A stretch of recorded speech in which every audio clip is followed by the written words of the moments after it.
अभी राजा चिल्ला ही रहे थे, उसी समय तेहि अवसर सुनी सेव धनु भंगा, तेहि अवसर सुनी सेव धनु भंगा, आयऊं भृगु कुल कमल पतंगा, आयऊं भृगु कुल कमल पतंगा, गौर शरीर भूति भल भ्राजा, गौर शरीर भूति भल भ्राजा, भाल विशाल त्रिपुंड विराजा, भाल विशाल त्रिपुंड विराजा, शीस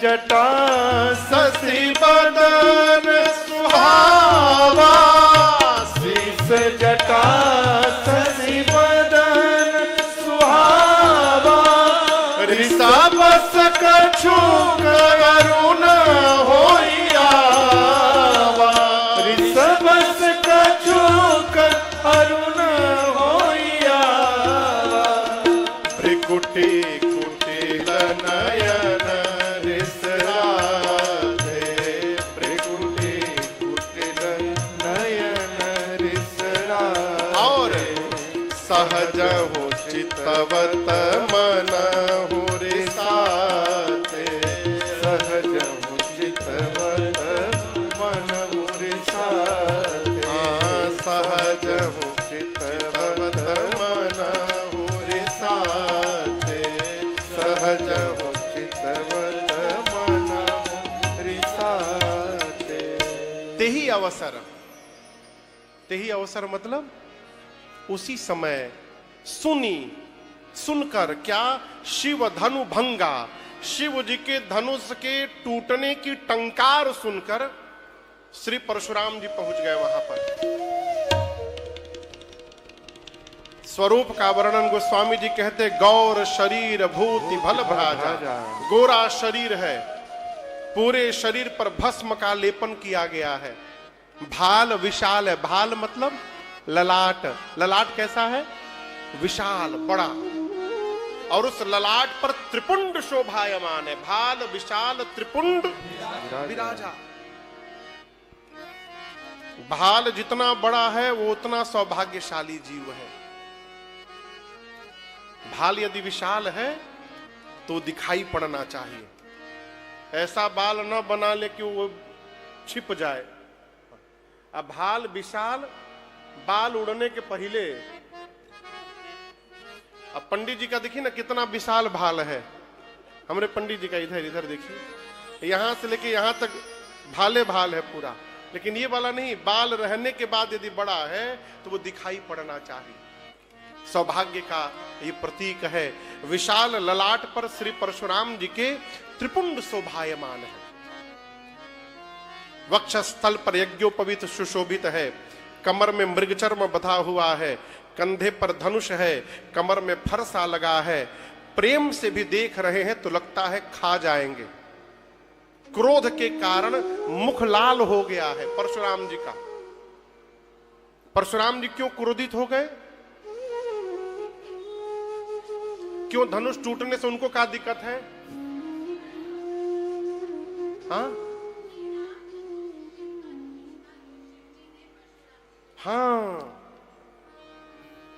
आधा कथा तो आप ही को याद है। देखिए, यही ये धनुष शंकर जी का श्री परशुराम जी ही जनक जी के पास रखे थे और कहे थे ये मेरी अमानत है, हम बाद में लेके जाएंगे। अब आपके घर कोई अपना सामान रख के जाए, आप उसको सेल में लगा देंगे? नहीं लगाएंगे ना। टूटने से ध्वनि सुनकर समझ गए तो धनुष टूट गया शिव जी का, इसलिए क्रोध में आए हैं। जैसे परशुराम जी की एंट्री होती है उस सभा में, रंगभूमि में, जितने राजा थे जो चिल्ला रहे थे पकड़ लो, बांध लो, मार दो, सारे राजा परशुराम जी को देखकर कांपने लगे। लाइन लगाकर राजा लोग परशुराम जी के सामने जाकर अपने अपने पिताजी का नाम बताकर दंडवत प्रणाम करने लगे करन सब दंड प्रणाम। अब प्रणाम करके किनारे जाके खड़े हो गए सब राजा। एक राजा ने कहा कि यदि हमको पता रहता कि इस सम्मेलन में बाबा जी भी आने वाले हैं, हम कदापि न आते यहाँ पर। अब तो फंस गए आके हम, अब क्या करें। परशुराम जी जनक जी से मिले हैं, जनक जी ने दंडवत किया उनको, सीता मैया ने प्रणाम किया है, परशुराम जी ने मेरी मां को आशीर्वाद दिया है। आशीष दीन्ही सखी हर सानी, निज समाज ले गई सयानी। जैसे आशीर्वाद मिल गया, सखियां सीता मैया को लेकर माताओं के बीच में चली गई। परशुराम जी के पास विश्वामित्र जी आए हैं, आकर के राम लक्ष्मण जी से कहें कि आप इनको दंडवत करिए। राम लक्ष्मण जी ने परशुराम जी को दंडवत किया है। परशुराम जी जब भगवान को देखे ना राम जी को, तो राम जी के स्वरूप में परशुराम जी भी खो गए। देखिए, समुद्र को ये परिचय नहीं देना पड़ता कि मैं समुद्र हूं। समुद्र की विशालता, उसकी गंभीरता उसका परिचय देती है। जो बड़ा है ना, उसको बताना नहीं पड़ता कि मैं बड़ा हूं, और जिसको बताना पड़ रहा है वो कभी बड़ा हो भी नहीं सकता है? राम जी को देखकर परशुराम जी उन्हीं में खो गए। रूप अपार मार मदमोचन। जब स्मरण में आया कि मैं यहां पर क्यों आया हूं, तो फिर क्रोधित हो गए। हाँ, जनक जी से बोले, जनक ये बताओ, तुम्हारी दरबार में सभा में आज इतने राजा क्यों आए हैं, सारे दीप दीप के राजा। उस समय नियम था कि किसी को भी यदि क्षत्रिय सम्मेलन कराना हो तो परशुराम जी से पहले एनओसी लेनी पड़ती थी। परशुराम जी को पता ही नहीं, दीप दीप के राजा आ गए।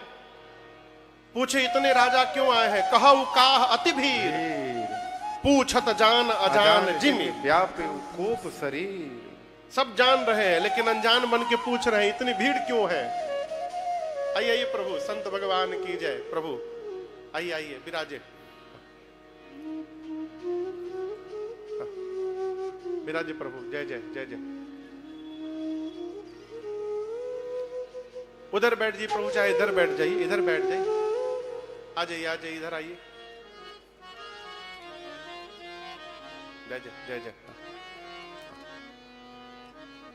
जनक जी महाराज ने सब वृतांत तो सुनाया। मेरी बिटिया का स्वयंवर था प्रभु, उसी स्वयंवर में भाग लेने के लिए सारे दीप दीप के राजा आए हैं। शिव का पिनाक केंद्र में रखा गया था। अब जैसे जनक जी ने बताया, तब तक शंकर जी के टूटे हुए धनुष के खंड पर दृष्टि चली गई परशुराम जी की। अरे राम, ये स्थिति भई जैसे मानो किसी ने आग में घी झोंक दिया हो।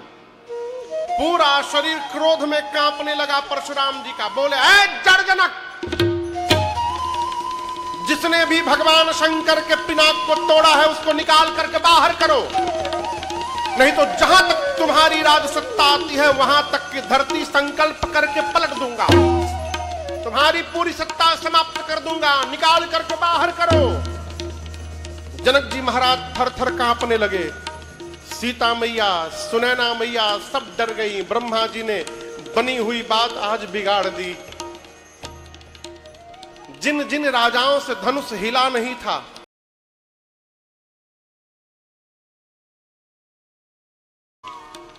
एक राजा अपने बगल के राजा से बोल रहा है, तुम क्या सोच रहे थे, मैं वीर नहीं हूं, मैं तोड़ नहीं सकता था धनुष, मैं जानता था टूटने के बाद ये बवाल होने वाला है। यहां पर हम पहले जान गए थे, इसलिए हम जानबूझ के नहीं तोड़े गए, केवल नाटक करके बस चले आए। कौन आफत में पड़ेगा।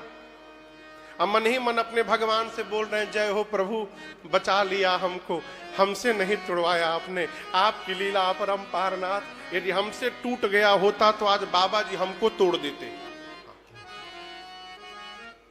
सबको भयभीत देख करके राम जी आगे आए और प्रणाम करके कहते हैं, प्रभु नाथ शंभु धनु भंजनिहारा, नाथ शंभु धनु भंजनिहारा, होई ही केउ एक दास तुम्हारा, होई केउ एक दास तुम्हारा, आयसु का कहिय कि न मोही, आयसु का कहिय कि न मोही, सुनीर साय बोले मुनि को हे, सुनीर साई बोले मुनि को हे, सुनीर साई बोले मुनि को हे, सुनीर साई बोले मुनि को हे। राम जी जाकर प्रणाम करके बोले, प्रभु इस धनुष को तोड़ने वाला अवश्य आपका कोई दास होगा। कौन होगा? दास। राम जी ये नहीं बोले कि मैंने तोड़ा है। ये जो मैं है ना, ये अभिमान को जन्म दे देता है। कभी भी ना कहिए कि मैंने किया है। किसने किया है? भगवत कृपा से हुआ है। बड़ा गंभीर विषय है। मैं कई लोग तो सुबह से लेकर रात तक बकरा नियर मैं करते रहते हैं। काहे बताना, किसको बताना? जिसको बता रहे हैं वो आपको शील्ड देगा क्या? कोई ट्रॉफी देगा? न बताइए। अपनी करनी अपने मुख से नहीं बताना चाहिए। जगत बतावे अच्छी बात है। राम जी नहीं बोले मैंने तोड़ा है। राम जी बोले, प्रभु इस धनुष को आपके किसी दास ने तोड़ा है। कहिए क्या आज्ञा है मेरे लिए? ये जो बाद वाला वाक्य है ना, क्या आज्ञा है मेरे लिए, ये कह के राम जी ये भी बता दिए कि वो दास मैं ही हूं। कहिए क्या आज्ञा है मेरे लिए? परशुराम जी समझ नहीं पाए। बोले, राम कहते हो कि मेरे दास ने तोड़ा है। सेवक वो होता है जो सेवा कार्य करे। जिसने भगवान शिव के पिनाक को तोड़ा है वो दास नहीं है, वो सहस्त्र बाहु के समान मेरा शत्रु है। और मैं कहता हूं, पूरी सभा सुन ले, ये जितने राजा आए हैं इन्हीं में से किसी ने तोड़ा होगा ना। जो राजा यहां है उन्हीं में से किसी ने तोड़ा है ना। आखिरी बार अवसर दे रहा हूं, जिसने तोड़ा है लाइन से बाहर निकले। अपने आप बाहर निकल आवे लाइन से, न तुम्हारे जय यहीं सब राजा। नहीं तो जितने राजा हैं सभी को मार दूंगा मैं आज। अब तो सब राजा कांपने लगे थर थर। अब क्या होगा? एक राजा बगल के राजा से बोला, बताओ राम जी को सीधा सीधा बोलना चाहिए मैंने तोड़ा है। जाकर बात घुमा दिए, आपके किसी दास ने तोड़ दिया। आई बाबा जी समझ ही नहीं पा रहे हैं कि वही दास सामने खड़ा होकर बोल रहा है। उस बगल के राजा ने कहा, एक काम करो, तुम जाके समझा दो। तुम जाओ बता दो राम जी ने तोड़ा है। बोला, अच्छा बाबा जी कह रहे हैं जो तोड़ा है लाइन में से बाहर निकले। और तुम कहते हो मैं जाके बता दूं। मैं जैसे बताने के लिए लाइन में से बाहर निकलूंगा, बाबा समझ जाएंगे यही निकला है यानी यही तोड़ा है।